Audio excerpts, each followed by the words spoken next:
In the remote, fog-shrouded village of Everbrook, nestled beside the Whispering Falls, lived a young woman named Willow.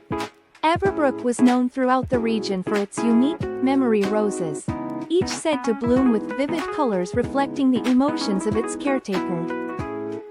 However, Everbrook was struggling.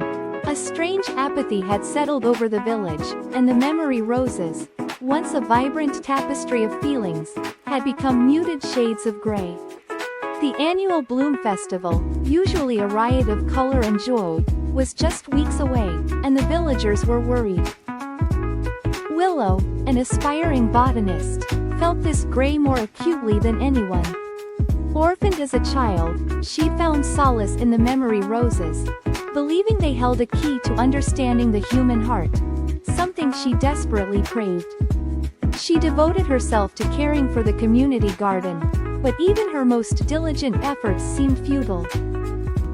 One blustery autumn evening, a traveling scholar named Professor Elmswood arrived in Everbrook.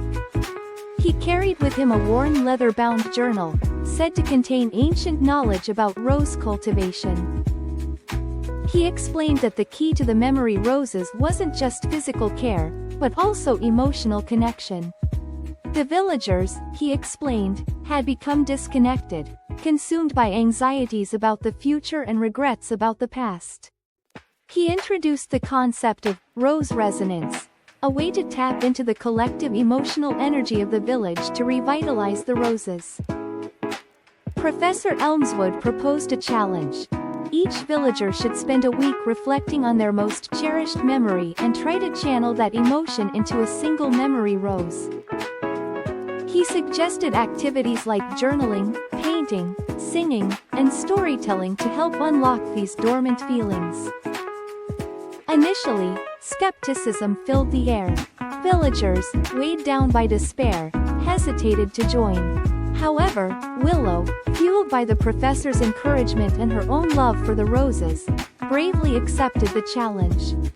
She chose a cherished memory of her late grandmother, a weaver famed for her vibrant tapestries and unwavering optimism. Willow began to recreate one of her grandmother's tapestries, infusing each stitch with deep affection and longing. Slowly, other villagers started to follow Willow's example.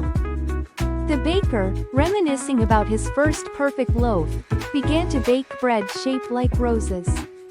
The blacksmith, recalling his grandfather's dedication, forged a beautiful rose trellis. The schoolteacher, inspired by the potential of the children, wrote a joyful song about the future. As the Bloom Festival approached, a tangible energy filled the air. Villagers gathered in the town square, sharing their stories and creations. The gray began to fade, replaced by flickering hints of color in the memory roses. During the festival, Professor Elmswood guided everyone through a shared meditation, focusing on the collective hopes and dreams for Everbrook. Willow finished her tapestry, placing it prominently in the center of the square. As the sun set, a breathtaking transformation occurred. The memory roses, bathed in the golden light, burst into life. Crimson, gold, sapphire, and emerald bloomed in profusion, reflecting the revitalized emotions of the villagers. Even the oldest, most withered roses displayed renewed brilliance. Willow's rose, representing her grandmother's love and resilience, bloomed with a particularly vibrant hue, its petals shimmering with the colors of the tapestry. Everbrook was reborn. The Bloom Festival became a symbol of the village's resilience and the importance of emotional connection. Willow, no longer just a caretaker, became a keeper of memories, reminding everyone that even in the darkest times, the power of the human heart could bloom anew.